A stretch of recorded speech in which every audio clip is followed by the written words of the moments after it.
Gotcha.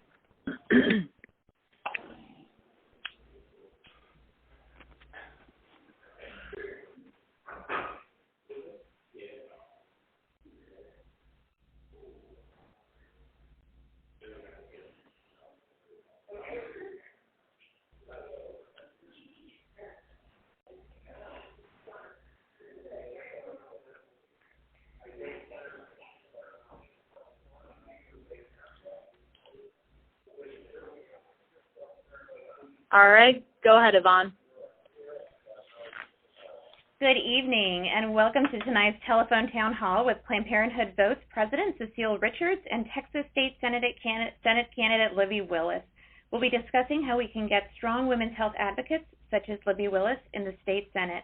My name is Yvonne Gutierrez, and for those of you who don't know me, I'm the Executive Director of Planned Parenthood Texas Votes, and I will be moderator for tonight's event. We will begin in just a moment with Cecile Richards and Libby Willis, and we're excited to have you join us tonight. Before we begin, a few quick points to make. Right now, we're in the process of dialing out to thousands of people, so just stay on the line and we'll be hearing from Cecile and Libby soon. Also, we want to hear from you. If you would like to ask a question, please press 0 on your telephone keypad and you'll be connected directly with one of our volunteer operators. Again, press 0 to ask a question. If you have just joined us, good evening and welcome to tonight's telephone town hall with Planned Parenthood Votes President Cecile Richards and Texas State Senate candidate Libby Willis. Tonight we'll be discussing how we can get strong women's health advocates such as Libby Willis in the state Senate. My name is Yvonne Gutierrez. I'm Executive Director of Planned Parenthood Texas Votes, and I'll be the moderator for tonight's event. We're going to begin in just a moment, and thanks for joining us. Right now we're in the process of dialing out to thousands of people.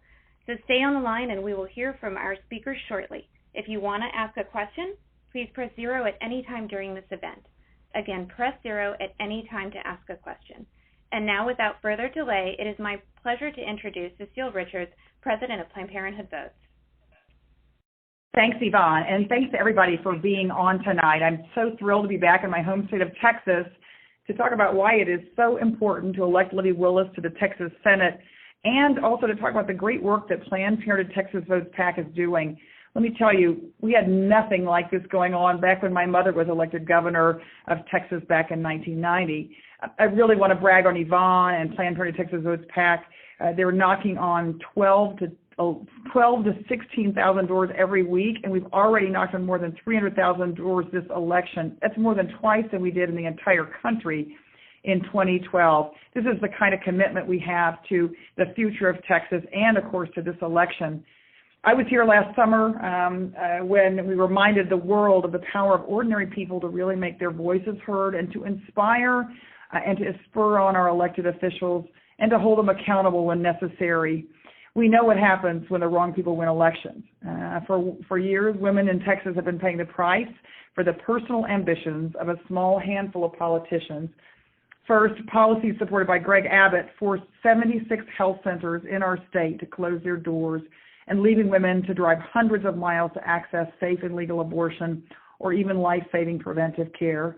And then, of course, Governor Perry and his allies had ended the Texas Women's Health Program, cutting more than 160,000 women off of the health care that they need. It's so clear that House Bill 2 has nothing to do with protecting women's health and everything to do with restricting access to safe and legal abortion and women's health care. And whether or not this bill holds up in court, Planned Parenthood is here to stay. We've been in Texas for nearly 80 years, and we'll be here for another 80. But, we're working hard for Wendy Davis and Letitia Vandepute, and I know you are too. But tonight, we really want to talk to you about Libby Willis, who's running for Wendy's old state Senate seat in District 10. This is a crucial seat. We must win this seat in order to have enough women's health champions to filibuster any more anti-women's health legislation in the Senate. Without Libby in the Senate, we won't be able to stop them.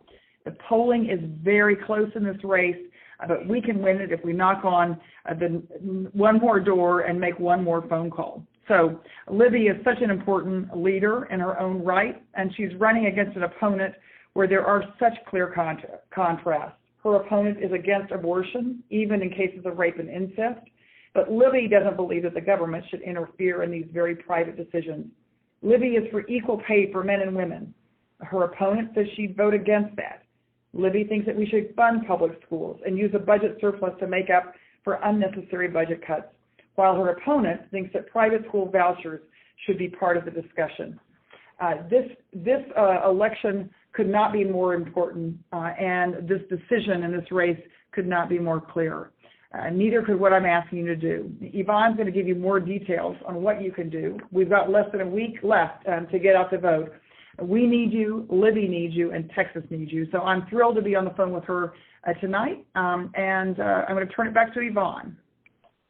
Thank you so much, Cecile. Again, I want to remind everyone to press 1 if you have a question. At this time, we're going to go ahead and take our first poll question. The question is, what women's health issues are you most concerned about? Press 1 for accessible health services for all women. Press 2 for sex education. Press 3 for patient protection. Press 4 for access to emergency contraception. And we appreciate your participation in this poll. Now it is my pleasure to introduce State Senate candidate for District 10, Libby Willis. Libby. Thank you so much, Yvonne. I am Libby Willis. I'm the candidate for State Senate District 10 in Tarrant County. And as we've noted, the seat has been held by my friend, Wendy Davis, for the last 6 years. She's done a great job doing that. I really am delighted to join each of you tonight to discuss these really important issues that are at stake in this campaign, especially, as we all know, for Texas women. I also want to thank Cecile for your introduction. You have really worked tirelessly to support the causes of Texas women, and we are really grateful for your leadership and your commitment to Texas. I personally remember very fondly when I had the opportunity to introduce your mom, Ann Richards, and she was then Governor Ann Richards, at an event here in Fort Worth for my late father-in-law, Senator Doyle Willis. I believe every Texan owes a debt of gratitude to you and to your family and to your mother for your service to the state, so I wanted to thank you for that. First, let me say how thankful I am also for Planned Parenthood Texas Votes for all of their support for our campaign. Planned Parenthood stepped up early, and they made Texas a priority, and they have included financial and organizing support right here in Senate District 10. And I believe that has really sent a message to conservative opposition on the other side that women are united and that we are willing to fight back on these very basic health issues. We do know how much is at stake in this election and how important it is, and there are so many stark contrasts between me and my opponent, but there really are no greater contrasts than those when it comes to women's health. In the Senate, I will strongly defend the rights of women to make their own health care decisions. I really believe we need to strengthen the Women's Health Fund and not leave federal funds on the table. We know that thousands of women have lost access to birth control and cancer screenings and other services when the legislature banned funding from Planned Parenthood. Over 150,000 Texans lost access when the legislature made those very dangerous cuts to our state budget in 2011.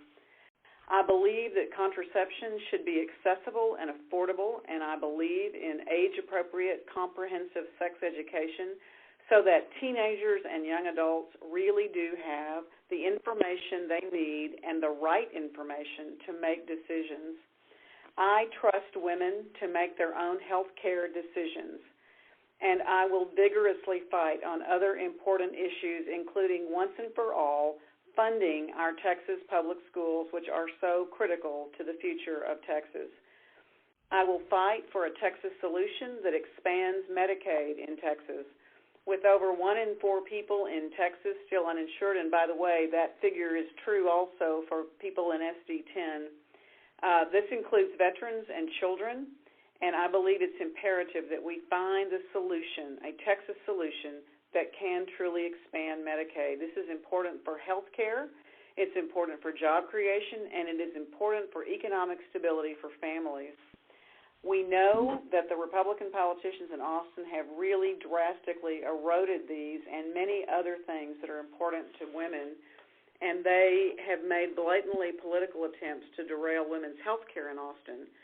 I face an opponent in Connie Burton who came into politics from the Tea Party movement, and she sides with the most extreme voices in her party, and she criticizes members of her own party, the Republican Party. She has even said that moderate Republicans, quote, make her sick to her stomach, unquote. She's also said she would deny a woman's right to an abortion even in the cases of rape, incest, or to save the life of the mother. And that is a position that is really even extreme within her own party. She also has said that she would have supported House Bill 2 last year, which Cecile referred to. And, of course, that has predictably led to clinic closures across Texas, although thankfully the Supreme Court has halted that decision at least for now. She also opposes comprehensive sex education in our school curriculum. I believe that is an unconscionable position.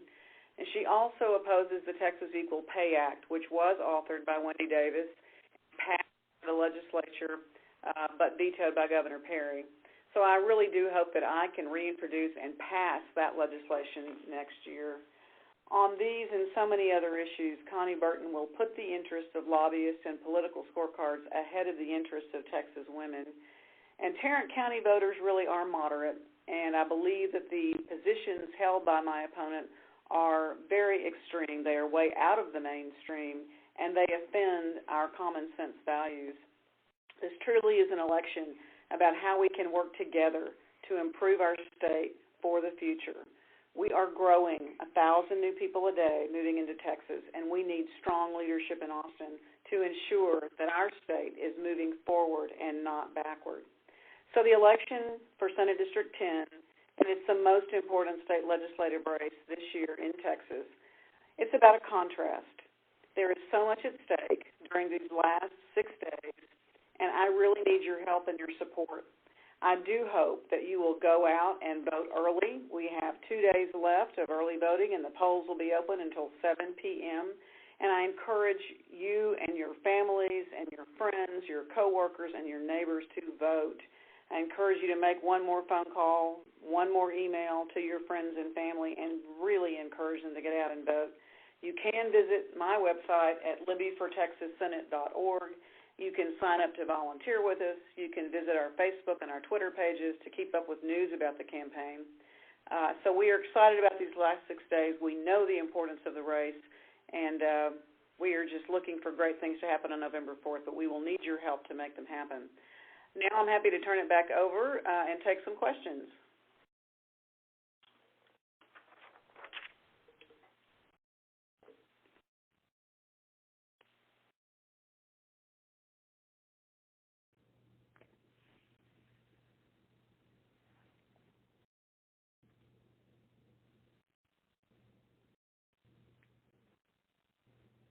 So Yvonne, I think we're ready for questions if there are any. Great. Thank you so much. My apologies in that delay. Thank you, Libby, so much. So first, I want to just remind everyone to press 0 if you have a question. And second, I want to just let everyone know that our poll results have come in for our first question, and 82% of you said that accessible health services for all women are the issues that you are most concerned about. And I would like to go ahead and get our first question, and the first question has come in to us, and I'll go ahead and read that question, and then we'll take further questions from the audience. But the first question was for Libby. Libby, can you tell us why the issue of women's health is personally important to you? Well, as I said in my opening comments, I know how important it is, particularly for health care issues and particularly in reproductive health care decisions. I really believe those are so important for women to be able to make these decisions with their families and with their doctors. But I sort of anticipated there might be a question like this, and I wanted to share just a very, very brief personal story. There are lots of Republican women who are voting for me, and some of them are in the healthcare field. And I heard a story the other day that really got to me, and it does explain why these issues are so important to me. A nurse who has come to early voting to vote for me said, I'm a Republican, but she said, I have seen too many women come to the ER, and one in particular, the story always stayed with her, of a 16-year-old who thought she was pregnant and was desperate to have an abortion, but did not have access to one. So she tried to self-induce termination of the pregnancy. She came into the ER in very bad shape. She lived for 2 weeks. They tried everything they could to save her life, and they could not. They learned later that she never was pregnant. And so a life was lost because of fear and misinformation, and it just is a tragic, tragic story, and we probably all know something very similar to that. But I thought how needless. But that story has stayed with this nurse for all these years. And I just believe that we as Texans and as women, all of us, women and men, we can do so much better than that. We do not have to have lives lost so needlessly. I really believe that the truth will set you free, and knowledge will too. And we must do these things, share knowledge and share access to health services for all of us so that we prevent tragedies like this from happening in the future. Libby, thank you so much. And now I'd like to go ahead and take a question from a caller. We have Joel on the line. Joel, please go ahead. Hello? Hello? Hi. Oh, hey.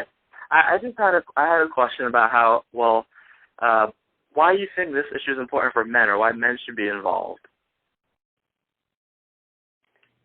Well, this is Cecile, and I'm going to just say something quickly, and I'll throw it over to Libby. But I think this is one of the things that is misunderstood by some of the folks running for office, is that they think that access to health care and access to reproductive care is a women's issue exclusively. And the fact is, Planned Parenthood, we know our fastest growing population coming to Planned Parenthood are now young men. But the decisions about, contraception, about preventing disease, STDs, and about making a decision about when and whether to become parents, these are decisions that women make, and men are very involved in as well. And so I think we're seeing more and more people here in the state of Texas, men who are voting to protect the rights of women, whether it is to equal pay or access to reproductive care.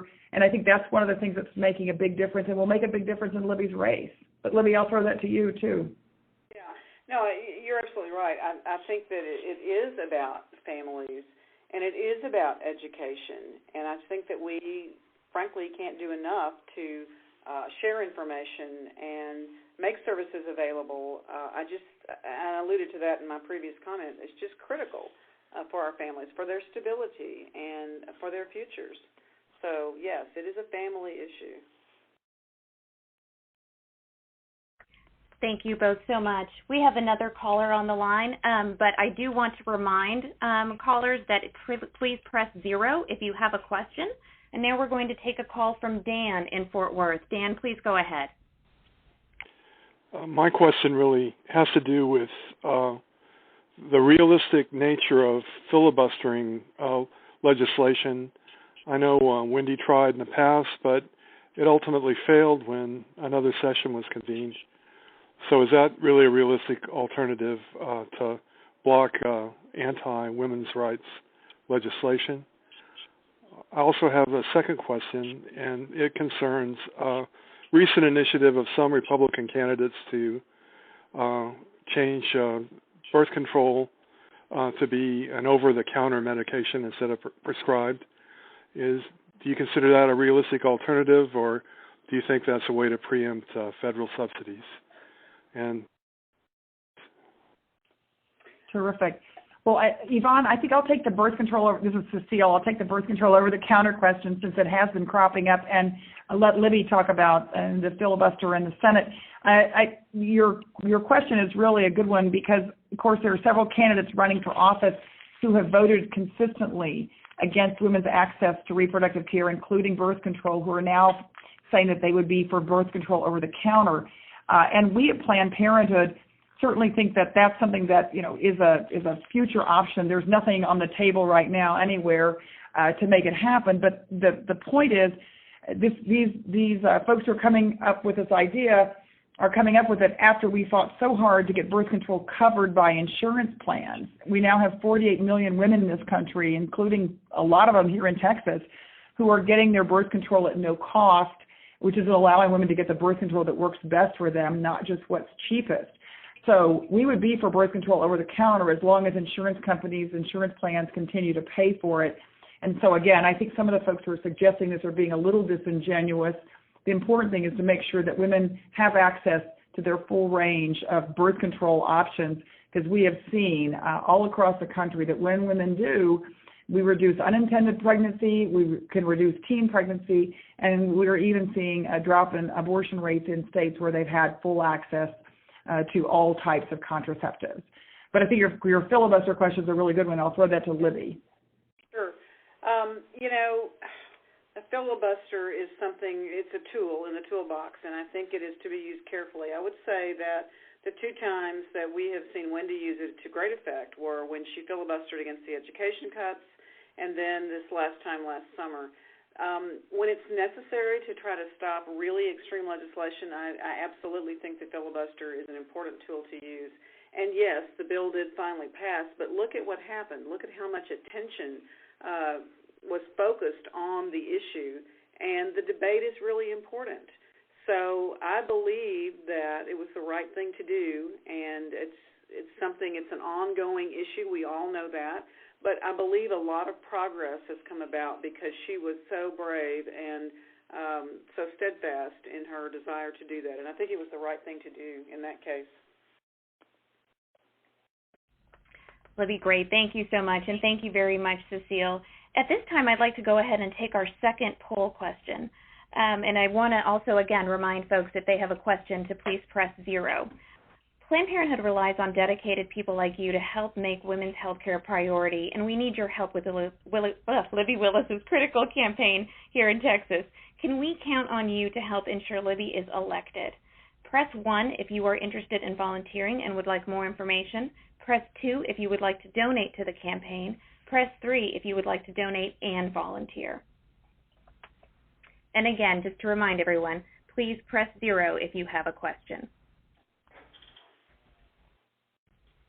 Okay, great. Well, at this time, I'm going to go ahead and allow Libby to make some closing remarks, and as we have additional questions that come in, we will flag those. But Libby, would you like to please go ahead with your closing remarks? Sure. Just wanted to stress again how very important this Senate seat is, not just for SD10, but for the state of Texas. I really believe that this seat and the future of it is going to have a great impact on the Senate. I mean, it's almost going to have a statewide impact, the way that it goes. I believe that in the Star-Telegram, in their endorsement of pointed this out, they said that they were not sure that my opponent could or would represent the diversity in the district, and that they were confident that I would and could. And that is my plan. I will go down to Austin to represent all people.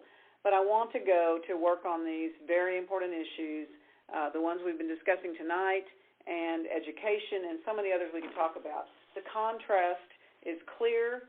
It is a stark contrast between extremism and allegiance to a Tea Party agenda, and mine, which really is inclusive. I will work across the aisle. I do want to get things done in the Senate. I am a problem solver. And that is the kind of legislator and legislation that we frankly need in Austin so much. We don't need more extremism. We need bipartisanship. We need to work together to find the solutions to the problems of our state so that we can move forward. So I really encourage everybody to vote. Take advantage of this wonderful opportunity to vote, because your vote will make a difference in this race. It is very tight. It may only be 1,000 or 2,000 votes that separate us a week from last night, election night. So every vote will matter, and every person you can encourage to vote, I strongly urge you to encourage them to go vote. So I'm thrilled to have been here tonight to talk about these issues, and we're going to be working hard for the next 6 days to keep this Senate seat in the blue column so that we can do the right thing for Texas and Texans. And thank you so much to Planned Parenthood Texas Votes, and to you, Yvonne, and especially to Cecile. Thank you so very much. Libby, thank you very much. I'm going to go ahead and pass it over to Cecile for her closing remarks. But I would like to ask Cecile first a question that we also did receive. How can we help women voters understand the importance of this election and get them to the polls? Cecile, if you wouldn't mind answering that question before you go into your closing remarks, that would be great. Sure. Well, and thank you, Yvonne, for hosting this, and to everybody who called in.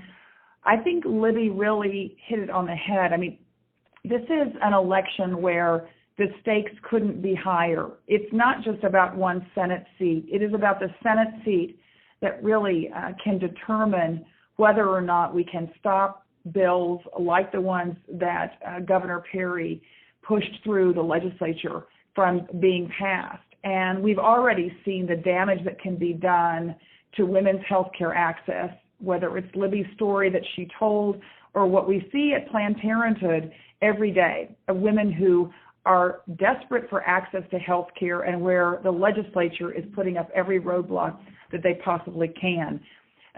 To whoever called in with that question, this is a case in this state Senate race where, as we've already listed, the differences between Libby Willis and her opponent are as wide as they could possibly be.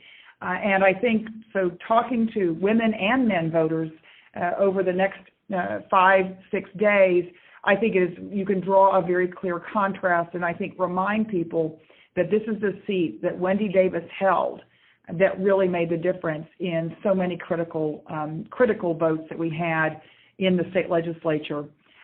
So we've got a few days left to finish this job. We have so many great organizers out there, committed supporters. And I wanted to say on behalf of Planned Parenthood Texas Votes PAC that we are going to run through the tape on this one. You know, back when my mother ran for governor, the way she ran is just like Libby is running, which is full tilt. And the way she won was because folks gave every single ounce they could to her election, and it was really grassroots supporters that made a difference. And as Libby said, these elections can be decided by as few votes as one vote per precinct. So between now and next Tuesday, I hope everybody who's on this call who cares enough about the future of the state of Texas will do everything they can, not only to sign up for phone banks and block walking, but make sure that whoever you talk to in the next few days, that you tell them how important the state Senate race is. Many folks probably don't even know there is a state Senate race. They may know there's a governor's race. They maybe focus at the top of the ticket, but you have the opportunity to tell them what a difference it will make. And most people, the reason they don't go vote is because no one ever bothered to talk to them and tell them how important it is. We know it is. We know that Libby Willis will be an outstanding state senator, as the Fort Worth Star-Telegram said, and as we all know, because we know her record. And the exciting thing is, Libby, when you win this race, everybody on this phone call and the folks who have been out there working for you so hard over the last several months will know that they each played a real part in putting you into that job as the next state senator from Texas's 10th district. So thanks to everybody, and Yvonne, thank you, and Libby, thanks for making this race, and thanks for being a great public official. Thank you so much. Thank you all for joining this call. Unfortunately, we could not get to every question. If you have additional questions, please stay on the line, and you will be able to leave a voicemail at the end of the event. Thanks again so much to Cecile Richards and to Libby Willis for participating on the call, and to all of you for calling in. Again, please remember you can stay on the line and leave a question to be answered, that we will listen to these messages following the call. And thank you so much for your time. Have a great night.